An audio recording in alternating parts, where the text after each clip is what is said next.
치매 전문 유튜브 채널 똑똑. 안녕하세요. 치매 전문 유튜브 채널 똑똑의 정작 정혜진입니다. 지난 시간에 장기 요양 서비스, 이용하실 수 있는 장기 요양 서비스에 대한 총정리를 해드렸는데, 오늘부터는 재가 서비스, 시설 서비스를 하나하나 좀 천천히 소개를 해드리고, 각각 서비스에는 어떤 특징들이 있고, 이용을 하실 때 비용은 얼마나 드는지 그런 부분들을 좀 안내해 드리려고 합니다. 오늘은 그 첫 번째 시간으로 재가 서비스 중에서 주야간 보호센터라는 것을 소개를 해드리려고 하는데요. 재가 서비스와 시설 서비스, 저희는 많이 쓰는 단어지만 지난번 영상에서 좀 차이가 어떤 건지 소개를 해드렸어요. 근데 가장 큰 핵심적인 차이는 재가 서비스, 시설 서비스 좀 어렵게 고민하실 필요 없이 잠을 어디서 자느냐에 따라서 잠을 자기 집에서 주무신다라고 하면 재가 서비스이시고, 잠을 본인의 집이 아닌 시설에서 주무신다라고 하면 그것은 바로 시설 서비스가 되는 거예요. 근데 조금 헷갈리는 게 있다면 지난번에 소개해드린 단기보호 서비스 같은 경우는 월 9일 정도 시설을 이용하시는 거긴 하지만 한 달에 많은 시간을 집에서 주무시는 거라고 생각을 해서 재가 서비스의 일종이라고 생각을 해주시면 될 것 같습니다. 치매 어르신이 이용할 수 있는 서비스 중에 오늘 첫 번째 주야간 보호센터에 대해 소개를 해드리려고 합니다. 주야간 보호센터는 장기요양 인정 등급을 1, 2, 3, 4, 5등급 인지지원 등급까지 모두 이용을 하실 수 있는 서비스인데요. 어르신이 아침에 일정 시간에 그 데이케어 센터에서 차로 모시러 와서 센터로 모시고 가서 하루 중에 일정 시간을 보내고 규칙적인 프로그램이나 식사나 운동이나 이런 등등 프로그램을 했다가 일정 시간이 되면 다시 댁으로 모셔다 주는 서비스가 전체가 포함되어 있는 보호 서비스입니다.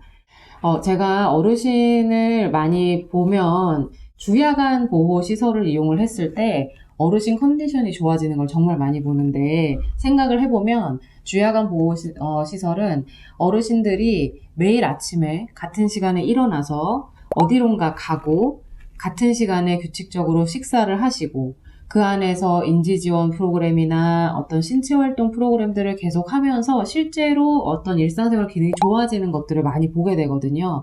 그리고 무엇보다도 하루하루 규칙적인 생활을 잡아주기 때문에 낮에 깨어있고 밤에는 주무시는 사이클도 좀 잡히고 여러 어르신들이 많이 모여 있다 보니까 그 안에서 좀 사회화가 되는 과정도 겪게 되시는데, 물론 이제 친구를 사귀면서 되게 좋아하는 부분도 생기지만 가끔 다투기도 하시고 그 안에서 여러 가지 관계에 대한 경험을 하는 것이 전체적인 사회화에 대한 능력을 좀 향상시켜주는 것 같습니다.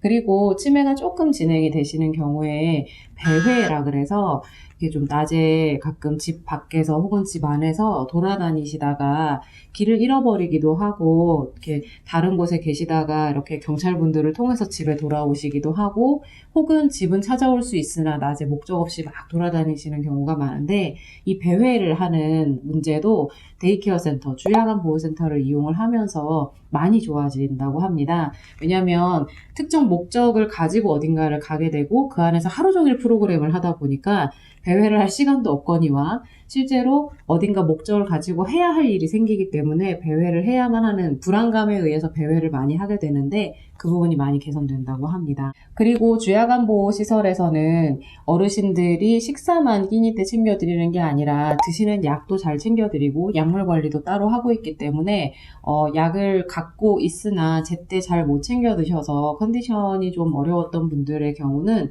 약을 잘 챙겨 드시는 것만으로도 많이 호전되는 것을 볼 수 있었습니다. 실제로 이런 주야간 보호센터의 많은 장점 때문에 우리나라에서는 최근에 치매 어르신들에게 가장 장려하는 서비스로 지금 등극되어 있고요. 저도 개인적으로 오시는 분들에게 약간의 경증 치매가 의심이 된다라고 했을 때 가장 많이 권해드리는 서비스이기도 합니다. 어르신들 입장에서는 아침에 눈을 떠서 가야 할 곳이 생기고, 보호자분들 입장에서도 일정 기간 어르신들과 분리가 됨으로써 돌봄으로부터 조금 자유로운 시간이 생기기도 해서 가족들 모두가 굉장히 행복해지는 서비스가 아닌가 그렇게 생각을 합니다. 그렇다면 주야간 보호시설을 이용할 때 들어가는 비용에 대해서 좀 정확하게 알려드리려고 하는데요. 조금 복잡한 내용이라 지금부터 잘 집중을 하셔야 합니다. 장기 요양 서비스를 이용할 때의 비용은 지난번에 잠깐 알려드렸지만 1, 2, 3, 4, 5등급 그리고 인지지원 등급이 각각 등급별로 사용할 수 있는 금액의 총량이 정해져 있습니다. 그래서 1등급부터 인지지원 서비스까지 지금 나와 있는 테이블에 보시는 것처럼 금액이 총 이용할 수 있는 금액이 월마다 얼마라고 이렇게 정해져 있고요. 하루에 이 시설을 몇 시간 이상 이용하느냐, 3시간 이상, 6시간 이상, 8시간 이상, 몇 시간 이상 이용하느냐에 따라서 금액이 다 다르게 정의되어 있는데 이것은 실제 어르신의 어떤 중증도에 따라서 어르신들을 케어하는 데 들어가는 여러 가지의 노력의 차이가 좀 있기 때문에 다르게 잡혀 있는 거라고 보시면 될 것 같습니다. 그래서 어르신이 예를 들어서 3등급을 받은 어르신이 하루에 8시간 정도를 이용을 한다라고 했을 때 테이블에 보시는 금액이 하루에 들어가는 금액이고요. 만약에 5등급의 어르신이 하루에 8시간 정도를 이용을 하신다고 했을 때 나와 있는 금액이 또 하루에 들어가는 비용이라고 보시면 될 것 같습니다. 맨 위칸에 보여지는 것처럼 어르신이 한 달에 이용할 수 있는 총량이 있는데 하루에 8시간을 20일, 한 달 동안 20일을 이용하느냐 혹은 하루에 3시간을 30일을 이용하느냐에 따라서 그 금액의 총 금액만 벗어나지 않으면 그 안에서 모두 이용을 하실 수가 있습니다. 자, 그러면 맨 위칸에 보시는 금액이 어르신이 등급별로 한 달에 이용하실 수 있는 총 금액이라고 말씀드렸는데요. 그 금액 안에서 우리가 직접 그럼 내야 되는 돈은 얼마인가 라고 한다면 저 금액 안에서 일반적으로 15%가 자기 부담금이라고 보시면 돼요. 저희가 병원을 이용할 때 병원비에 일반적으로 의원급에서는 30%에 해당되는 금액을 주머니에서 내시고 나머지를 공단에서 내주는 것처럼 장기요양보험도 마찬가지로 일부 본인 부담금액이 있습니다. 그래서 위에 나와 있는 전체 금액의 15%를 본인이 직접 내셔야 되는데 경제적인 생활 수준에 따라서 15%, 9%, 6%, 그리고 0%, 그 나머지에 해당되는 금액, 차액에 해당되는 금액은 지자체나 건강보험공단 등에서 지불을 할 수 있게 되어 있고요. 본인이 어떤 퍼센트 요율로 본인 부담금을 내야 하는지는 상담을 가실 때 이미 그쪽에서 다 설명을 해주시기 때문에 걱정 말고 일단 상담을 하시면 됩니다. 조금 더 구체적으로 계산을 해볼게요. 만약에 5등급인 어르신이 8시간 정도 주야간 보호센터를 이용을 하신다라고 했을 때 밑에 보시는 금액에 의하면 47,210원을 하루에 내야 되는 돈이 됩니다. 그러면 이 중에서 본인 부담금이 15%라고 했잖아요. 15%를 계산하면 약 7,000원에 해당이 되는데요. 5등급 어르신이 하루에 8시간 데이케어 센터를 이용하신다라고 했을 때 약 7,000원을 직접 지불하시고 나머지는 장기요양보험에서 부담을 한다라고 이해하시면 될 것 같습니다. 주 5일 월, 화, 수, 목, 금 그렇게 해서 한 달을 이용한다라고 했을 때 월 20일 이용을 한다라고 치면 하루에 7,000원이기 때문에 한 달은 약 15만 원 정도의 금액을 본인 부담금으로 지불을 하게 되시고 나머지에 해당되는 금액은 장기요양보험에서 지원을 받는다라고 생각하시면 될 것 같아요. 또 하나 알아두시면 좋은 점은 장기요양보험 중에서 주야간 보호 서비스 같은 경우 아까 국가가 가장 장려하는 서비스라고 말씀을 드렸잖아요.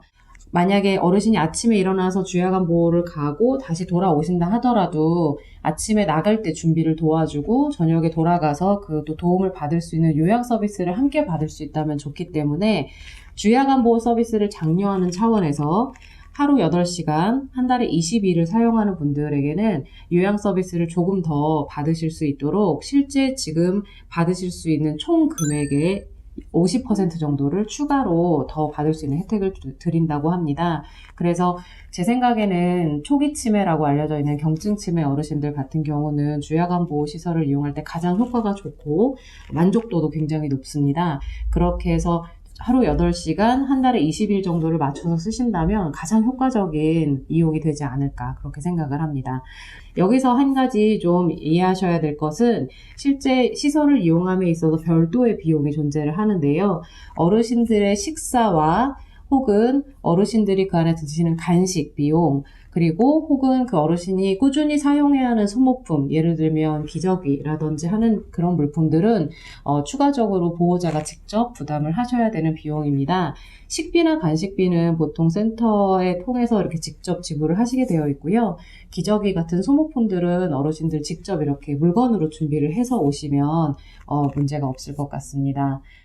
몇 가지 또 추가적으로 이 데이케어 시설에 보충 설명을 드리자면, 한 가지는 치매 전담형이라는 시설이 있어요. 그래서 치매 전담형 시설에는 그곳에서 일하시는 인력분들이 대부분 치매에 관련된 교육을 추가적으로 받으신 분들인데, 5등급과 인지지원 등급은 치매 어르신들에게만 나오는 등급이라고 저번에 말씀을 드렸었는데, 5등급과 인지지원 등급의 어르신들은 기본적으로 치매 교육을 받으신 돌보는 종사자들이 있는 곳에서만 이용을 하실 수 있습니다. 그래서 치매 전담형이라고 되어 있는 곳은 물론이고, 치매 전담형은 아니지만 어르신을 돌보는 종사자들이 치매 교육을 전문으로 받으신 분들이 계신 곳에서 5등급과 인지지원 등급이신 분들이 이용을 하실 수 있고요.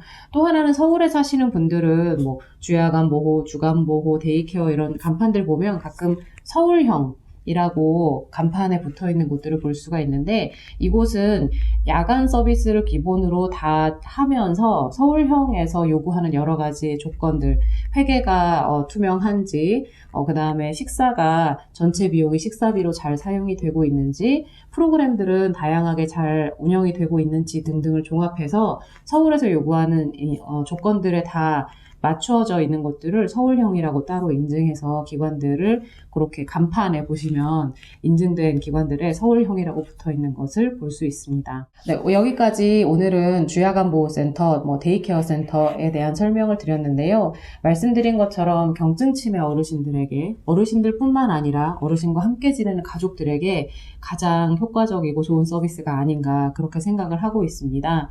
다음 시간에는 방문간호 방문 요양에 대해서 조금 더 자세하게 설명을 드려보도록 하겠습니다. 지금까지 치매 전문 유튜브 채널 똑똑의 정당이었습니다. 감사합니다.